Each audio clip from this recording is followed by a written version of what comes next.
Hello my dear students, good morning. Welcome back to online classes of Royal International School. In this video I will teach you SST history portion of class 8 and we will continue first chapter from trade to territory, and today's topic is East India Company and its trade in Bengal. From trade to territory में जो हम लोग पढ़ने वाले हैं इसका concept ये है कि जो Britishers as a trader India में आए थे and then they occupied territory of India, और उसके बाद में उन्होंने इंडिया की टेरिटरी को ऑक्यूपाई कर लिया था।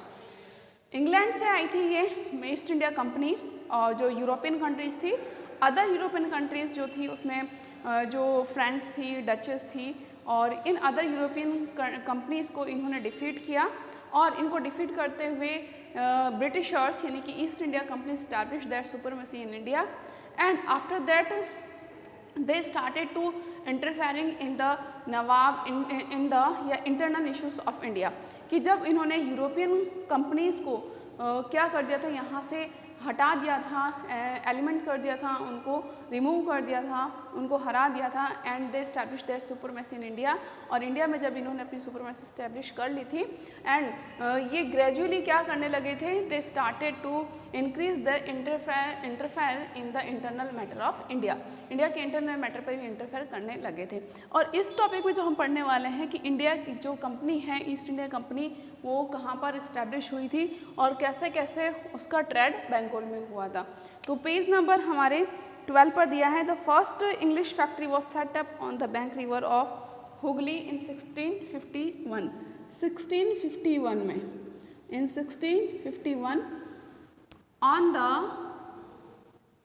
Bank of river Hooghly, Hooghly river के किनारे 1651 में इन्होंने क्या कहा था, एक इंग्लिश फैक्ट्री सेटअप की गई थी। एक N English factory was setup. हम कहाँ की बात कर रहे हैं, हम बंगाल की बात कर रहे हैं, यानी कि जो बंगाल था वहाँ पर सबसे पहले एक ब्रिटिश ईस्ट इंडिया कंपनी की फैक्ट्री सेटअप हुई थी 1651 में। 1651 में जब इन्होंने जो अपनी इंग्लिश फैक्ट्री सेटअप की थी on the bank of river Hooghly, this was the base of, ये क्या था, ये जो फैक्ट्री थी ये उनका सेंटर बन गया था। This was the base of the companies traders, company के जो ट्रेडर्स थे, कंपनी के जो ट्रेडर्स थे, जो व्यापारी थे ईस्ट इंडिया कंपनी के, उनकी ये फैक्ट्री क्या बन गई थी, सेंटर बन गया था from where they did trades, जहाँ से वो क्या करते थे, ट्रेड्स करते थे। And the traders of company were called, उनको क्या कहा जाता था, factors, factors. Now what was factors, factors किसे कहा जाता था, ट्रेडर्स ऑफ कंपनी, कंपनी के ट्रेडर्स को फैक्टर कहा जाता था। Here I am saying you that in 1961 on the bank of river Hooghly an English factory was setup, कि बैंक ऑफ रिवर हुगली के किनारे पर एक इंग्लिश फैक्ट्री सेटअप की गई थी। This was the base of the trader of, क्या जो कंपनी के ट्रेडर थे उनका क्या था, ये बेस था, सेंटर था यहाँ पर, ये यहाँ पर अपने गुड्स को क्या करते थे, स्टोर करके रखते थे। And the traders of company were known as the factor, उनको क्या कहा जाता था, फैक्टर कहा जाता था।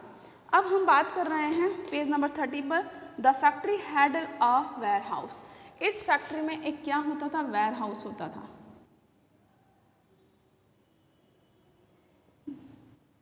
क्या होता था इसमें, एक वेयर हाउस होता था।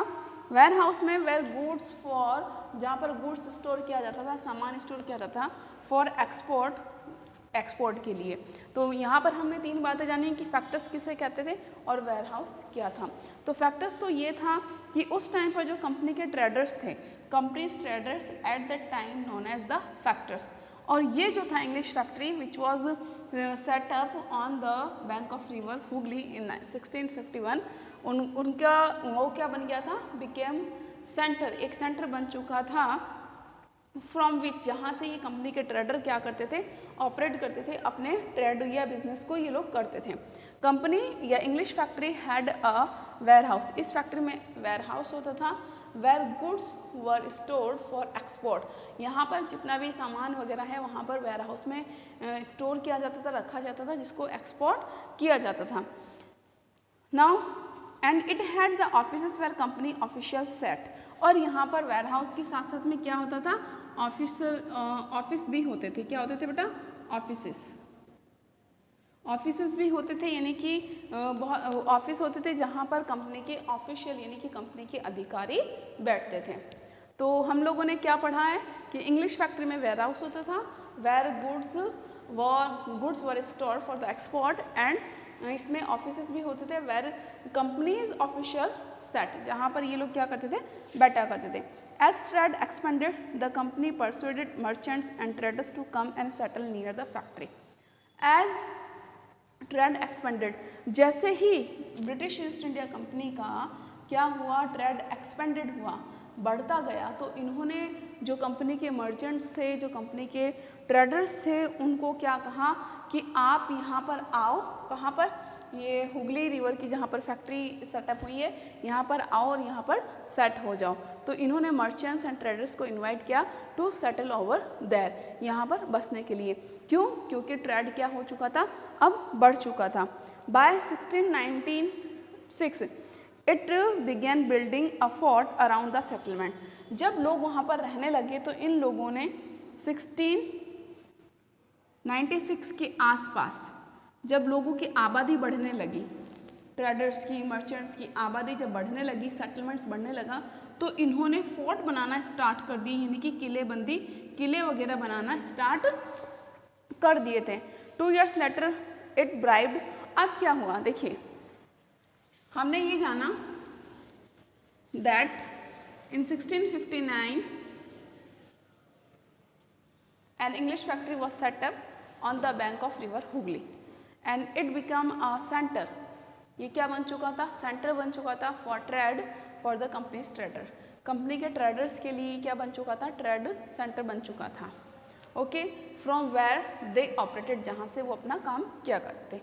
And these companies trader were known as the factors, और इन कंपनीज के ट्रेडर को क्या कहा जाता था, फैक्टर कहा जाता था। कंपनी जो फैक्ट्री थी, factory had a warehouse where the goods were stored for the export and had a many offices, और बहुत सारे ऑफिसेस होते थे वेयर द ऑफिशियल सेट, जहाँ पर ऑफिशियल बैठते थे। और जब इस कंपनी का, यानी कि इस इंग्लिश फैक्ट्री का, ईस्ट इंडिया कंपनी का व्यापार बढ़ता गया, तो इन ऑफिसर्स ने मर्चेंट्स एंड ट्रेडर्स को इनवाइट किया टू सेटल, यहाँ पर सेटल होने के लिए। एंड बाय द 1696 जैसे जैसे सेटलमेंट इंक्रीज हुआ, जैसे जैसे आबादी बढ़ती गई, they started to build forts, तो इन्होंने किले बनाना शुरू कर दिए। अब इन्होंने क्या किया कि इन्होंने एक चीज़ और किया, they started to bribe Mughal emperors, जो मुगल एम्परर्स थे, जो मुगल्स ऑफिशियल्स थे, उनको ब्राइब देना स्टार्ट कर दिया।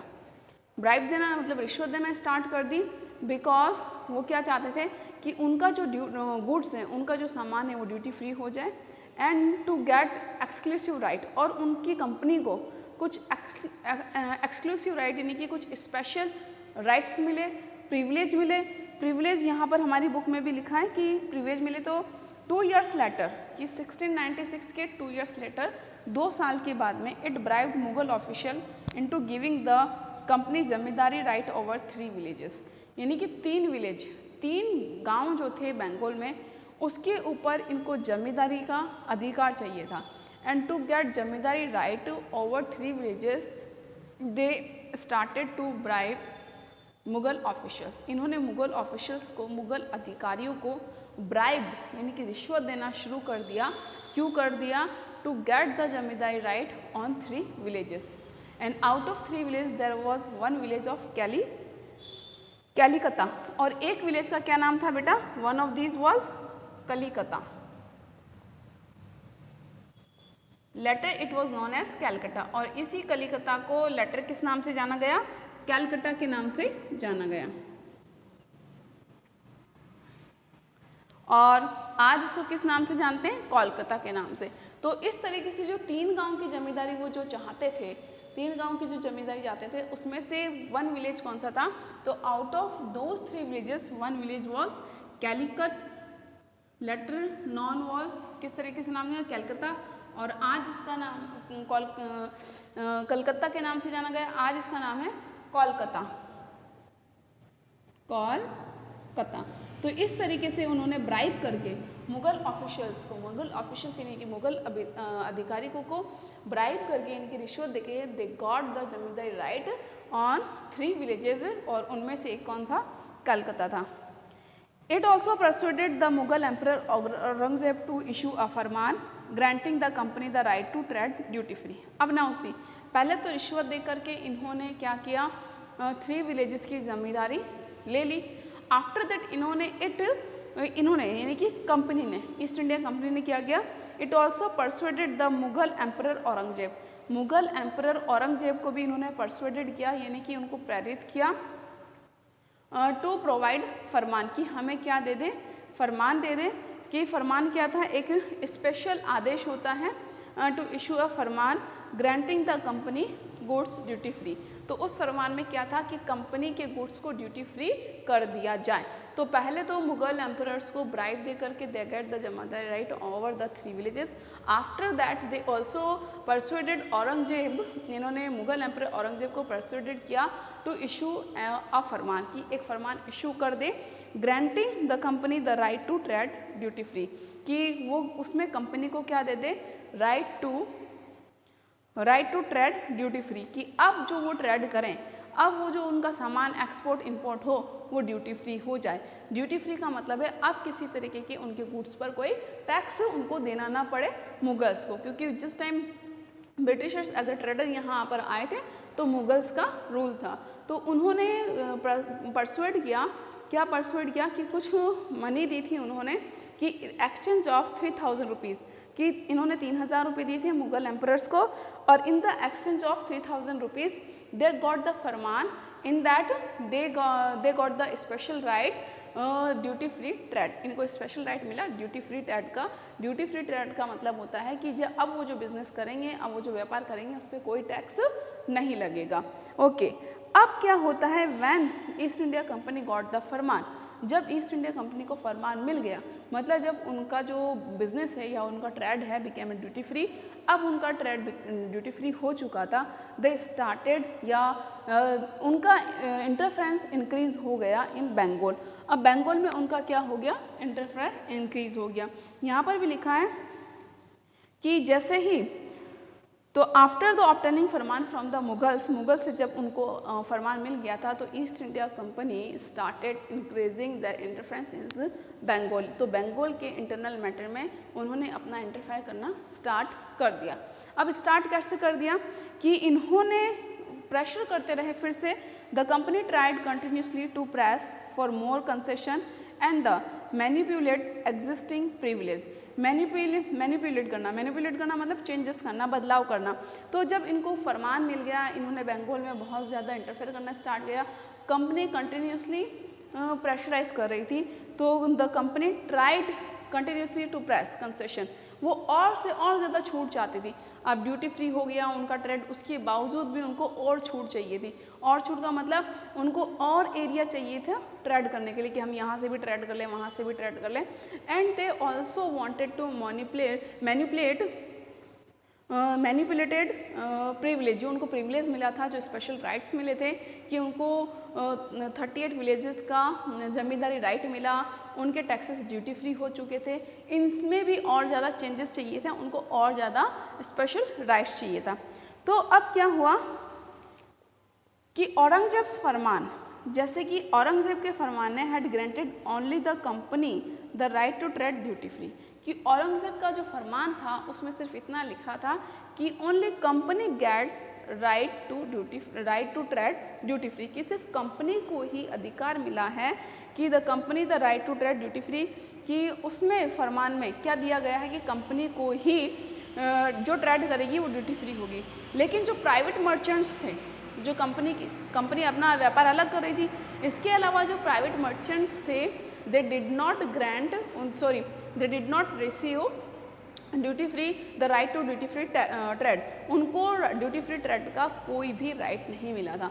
ओनली जो औरंगजेब ने फरमान इशू किया था, the farman which was issued by the Aurangzeb had granted privilege कौन सा था?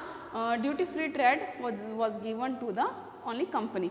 बट द जो प्राइवेट मर्चेंट्स थे, यहाँ पर भी लिखा है but officials of the company who were carrying on private trade on the side. लेकिन जो अधिकारी थे तो कंपनी के, बट वो प्राइवेट भी क्या करते थे, बिजनेस करते थे, ट्रेड करते थे।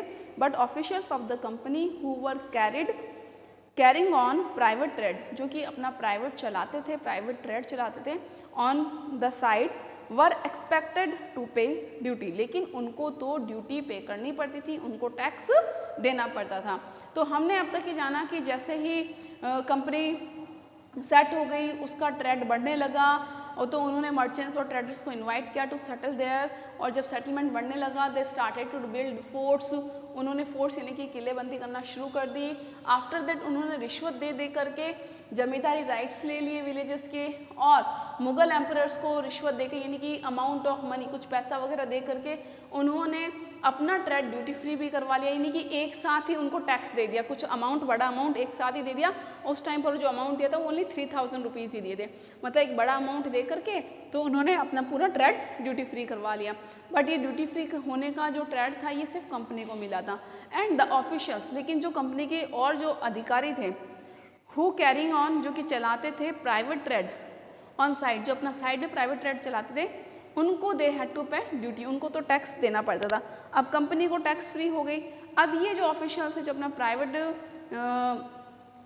ट्रेड चलाते थे, they also wanted to trade duty free, तो वो भी चाहते थे कि हमारा जो ट्रेड हो वो भी ड्यूटी फ्री हो। दिस दे रिफ्यूज टू पे, उन्होंने भी क्या कर दिया, ड्यूटी यानी कि टैक्स को पे करना मना कर दिया। Causing an enormous loss of revenue of Bengal, अब कंपनी भी टैक्स पे नहीं कर रही है, और जो ऑफिशियल्स है प्राइवेट ट्रेड चला रहे हैं, they also refuse to pay taxes. Causes क्या हुआ, तो lots of enormous loss of revenue of Bengal, यानी कि बंगाल को जो रेवेन्यू में काफ़ी लॉस हुआ, काफ़ी नुकसान हुआ। रेवेन्यू क्या होता है, टैक्स होता है, यानी कि टैक्स इनकम में, यानी कि उसकी जो इकोनॉमी में काफ़ी लॉस हुआ। तो यहाँ पर लिखा है causing an enormous loss of revenue for Bengal, कि बंगाल के जो रेवेन्यू था, जो टैक्स था, बंगाल को जो टैक्स मिलता था उसमें उनको काफ़ी नुकसान हुआ।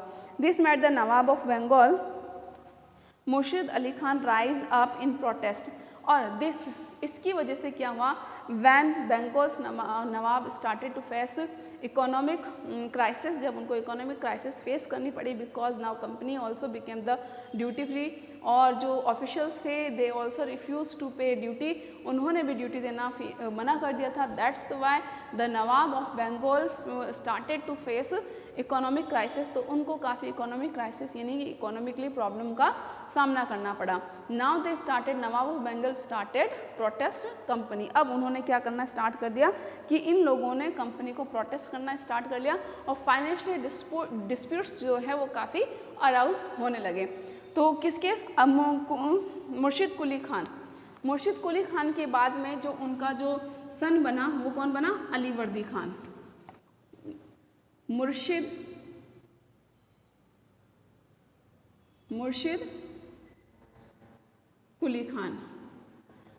कुली खान वॉज नवाब ऑफ बंगाल, ये बंगाल के नवाब थे। मुर्शिद कुली खान के बाद में जो बने वो बने अलीवर्दी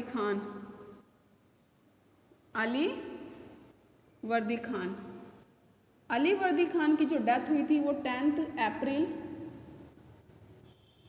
1656 को हुई थी, 1756 को इनकी डेथ हो चुकी थी 1756। आफ्टर अलीवर्दी खान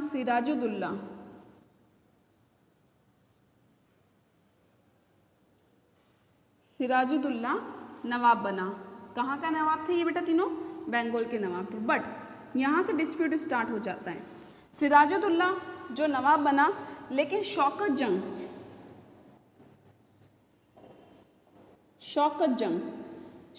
जंग wanted to become Nawab of Bengal. इनकी डेथ के बाद में सिराजुद्दौला नवाब बने, वो उनके सक्सेसर, लेकिन शौकत जंग जो कि पूर्णिया गवर्नर थे, कहाँ के, पूर्णिया के, ये बनना चाहते थे नवाब। ब्रिटिशर्स ने इस चीज़ का फ़ायदा उठाया and Britishers started to giving the protection who were the against of Nawab of Bengal. और तो ब्रिटिशर्स ने जो बंगाल नवाब के जो दुश्मन होते थे, जो उनके अगेंस्ट होते थे, उनको प्रोटेक्शन देना शुरू कर दिया। तो और भी बंगाल के नवाब चिढ़ गए। पहली बात तो वो फाइनेंशियल डिस्प्यूट तो चल ही रहा था, एक तो कंपनी पे नहीं कर रही थी टैक्सेस, इससे तो वो क्या थे, इससे वो बहुत ही नाराज़ थे, ये डिस्प्यूट तो चल रहा था। सेकंड थिंग और हो गई कि इन्होंने जो अगेंस्ट थे, उनके जो एनिमी थे, उनको प्रोटेक्शन देना शुरू कर दिया। तो इस तरीके से इनमें क्या हुए, डिस्प्यूट्स स्टार्ट हो गए और भी ज़्यादा डिस्प्यूट्स बढ़ते गए कंपनी के बीच में और नवाब ऑफ बंगाल के बीच में। तो इतनी सारी बातें हो गई कि एक तो वो टैक्स पे नहीं कर रहे हैं, दूसरी बात वो उनके जो अगेंस्ट हैं उनको भी क्या दे रहे हैं, प्रोटेक्शन दे रहे हैं। तो बिकॉज ऑफ दिस रीज़न क्या हुआ, बैटल ऑफ प्लासी। कौन सा बैटल हुआ, battle of Plassey took place. तो बैटल ऑफ प्लासी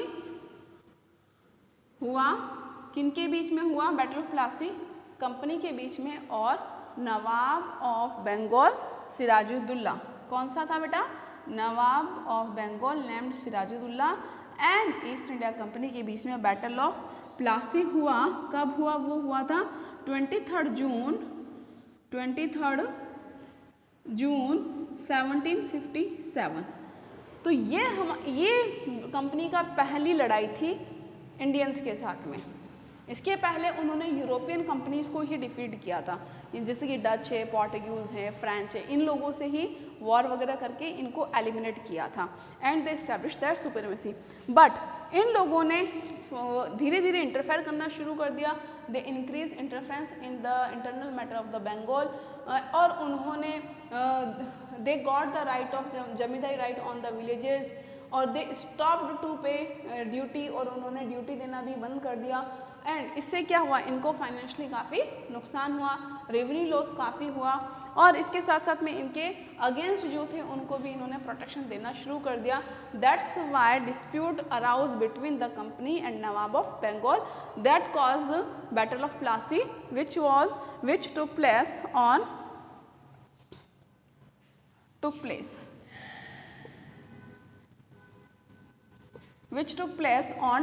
जून 1757। तो एक बड़ा क्वेश्चन यहाँ से बनता है कि बैटल ऑफ प्लासी कब हुआ था, 23 जून 1757 को हुआ था। बिटवीन होम, किनके बीच में हुआ था, British East India Company and Bengal Nawab Sirajuddaulah के बीच में हुआ था। क्यों हुआ था, बिकॉज ऑफ क्या हुआ, फाइनेंशियल डिस्प्यूट्स जो इनके बीच में हुआ इस वजह से। एंड सेकेंड थिंग ये था company started to giving protection who were opposing the Nawab of Bengal. तो इस तरीके से दोनों के बीच में फाइनेंशियल डिस्प्यूट्स और अदर डिस्प्यूट्स की वजह से एक बैटल हुआ। अब हम बात करते हैं battle of Plassey. Battle of Plassey कब हुआ, क्यों हुआ, इसके बारे में हम लोग पढ़ेंगे कि बैटल ऑफ प्लासी क्या था। The Battle of Plassey was a decisive victory of British East India Company over the Nawab of Bengal। यानी कि जो बैटल ऑफ प्लासी था वो बहुत ही डिसाइसिव था, निर्णायक था, एक डिसाइसिव बैटल था कि अगर जो जीत जाएगा उसी का ही कंट्रोल हो जाएगा। तो it was the decisive battle, दो डिसाइसिव विक्ट्री, और इसमें जीता कौन था, ईस्ट इंडिया कंपनी ही जीती थी। And his French allies, on 23 June 1757, under the leadership of the Robert Clive, which was possible due to the defection of Mir Ali Khan। अच्छा, एक चीज़ और कि जो कंपनी का जो कौन था मैनेज था, ये जो लॉर्ड क्लाइव थे, रॉबर्ट क्लाइव की लीडरशिप में ही कंपनी ने ये लड़ाई लड़ी थी, which was possible due to the defection of Mir Ali Khan. और कंपनी को जो सपोर्ट किया था वो किसने किया था, मीर अली खान ने। Mir Ali Khan, who was the Mir Ali Khan, Mir Ali Khan was the वो के अपोजिट था इनके सिराजुद्दौला के। तो सिराजुद्दौला का जो अगेंस्ट था मीर अली खान का, उनका सपोर्ट लेते हुए Robert Clive who led the battle of Plassey got the victory. उनको क्या मिली थी, विक्ट्री मिली थी। The battle help the company seize control of Bengal. इस बैटल ने क्या कर दिया, इस विक्ट्री ऑफ दिस बैटल, जब प्लासी के बैटल में कंपनी को विक्ट्री मिली थी तो इससे क्या हो गया कि इन्होंने बंगाल पर कंट्रोल कर लिया। The victory of battle of Plassey इससे क्या हुआ कंपनी को फ़ायदा, company got the control over the Bengal, इनको बंगाल का कंट्रोल मिल गया था। ओवर द नेक्स्ट 100 ईयर्स यानी कि आने वाले 100 सालों के लिए they seized control of entire India subcontinent and Myanmar. तो आने वाले जैसे कि ये देखिए 1757 हुआ, 1757 और 1857 में हमारा पहला रिवोल्ट हुआ था, यानी कि इनके बीच में कितने ईयर्स का गैप है, 100 ईयर्स। यानी कि इस बैटल को जीतने के बाद आने वाले 100 सालों तक they got control over entire India, यानी कि फर्स्ट बैटल से लड़ते लड़ते आने वाले 100 सालों तक उनका पूरे एंटायर इंडिया पर कंट्रोल हो चुका था। The battle took place at the Palashi, Plassey को पहले क्या कहते थे बेटा, पलाशी, पलाशी, पलाशी क्यों कहा जाता था, बिकॉज यहाँ पर पलाश के बहुत ज़्यादा ट्रीज मिलते थे on the bank of Hooghly river. This battle, ये जो प्लासी बैटल है ये हुआ था, कहाँ पर हुआ था, एट पलाशी, ये पलाशी पर हुआ था, जिसको इंग्लिश वर्जन इसको क्या कर दिया गया, प्लासी कर दिया गया था। तो पलाशी की जगह पर ये बैटल हुआ था on the bank of river Hooghly पर हुआ था, about 150 kilometres north of Calcutta, जो कि अभी 150 किलोमीटर्स नॉर्थ में पड़ता है कैलकाटा से, and south of Murshidabad, then the capital of Bengal.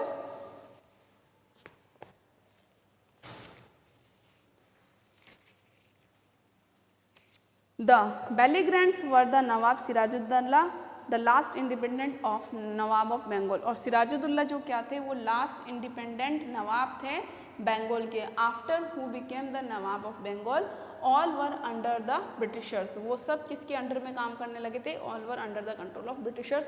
अब जितने भी नवाब बने वो ब्रिटिशर्स के यानी कि कंपनी के अंडर में या उनके हाथ के पपेट बन के ही रहने लगे थे। सिराजुद्दौला ही था जो कि लास्ट इंडिपेंडेंट नवाब थे। The British East India company, Sirajuddaula had become the Nawab of Bengal the year before, और आपको बता दें कि जो सिराजुद्दौला है वो ईयर बिफोर यानी कि एक साल पहले ही नवाब बना था। 1757 में क्या हुआ, बैटल ऑफ प्लासी हुआ। 1756 में अलीवर्दी खान की डेथ हुई एक साल पहले, और 1756 में ही सिराजुद्दौला नवाब बने, यानी कि Sirajuddaula had become the Nawab of Bengal the year before, एक साल पहले ही वो बंगाल के नवाब बने थे। And he ordered the English to stop the extension of their the fortification, और उन्होंने सिराजुद्दौला ने साफ कह दिया था कि आप आपकी किलेबंदी को नहीं बढ़ाएंगे। And he ordered the English, और उन्होंने ब्रिटिशर्स को मना कर दिया था to stop to extension of that fortification, कि आप आपकी फोर्टिफिकेशन का किलेबंदी यानी कि आपकी जो बाउंड्री है कंपनी की उसको अब नहीं बढ़ाएंगे। Robert Clive drive Mir Jafar को क्या किया, इन्होंने रिश्वत दे दी, ठीक है। The commander in chief of nawab army, Mir Jafar कौन था बेटा, Mir Jafar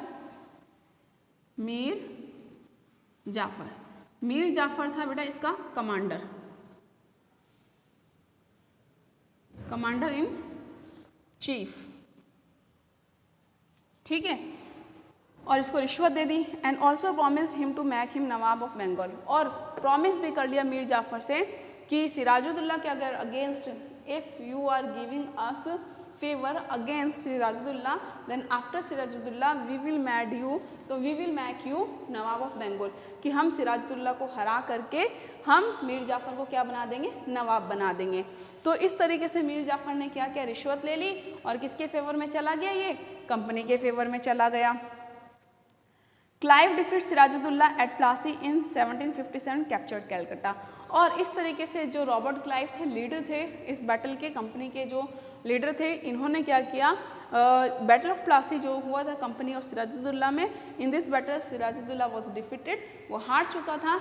and after this battle Mir Jafar was made nawab of Bengal, Mir Jafar को नवाब ऑफ बंगाल बना दिया गया था। But he was only puppet of company, वो सिर्फ कंपनी का पपेट था, एक कठपुतली था। Whatever company said him to do he just did that work, और वो उसी काम को करता था। द ब्रिटिश एंड, अब आगे का जो चैप्टर है हम लोग नेक्स्ट वीडियो में कंप्लीट करेंगे। तो हमने अब तक इतना जाना है कि बंगाल में ट्रेड कैसे स्टार्ट किया था। बंगाल में सबसे पहले जो कंपनी स्टार्ट करी थी 1651 में स्टार्ट करती थी, but gradually they bribed Mughal emperors and got privileges. At जब उनको प्रिविलेजेस मिलने लगे, फरमान उनको मिल गया, उनका जो ट्रेड ड्यूटी फ्री हो गया, they started to increasing their interference in the internal matter of Bengal. And when the Bengal nawab of Bengal protested them, जब उनका प्रोटेस्ट करने लगे तो उनके बीच में कॉन्फ्लिक्ट अराउज हुए एंड बैटल होने लगा। और बैटल, फर्स्ट बैटल कौन सा हुआ? बंगाल के नवाब और ब्रिटिशर्स के बीच में, battle of Plassey. Okay, next we will discuss in our next video. Till then bye bye and like the video and subscribe the channel. Till then, stay home and stay safe.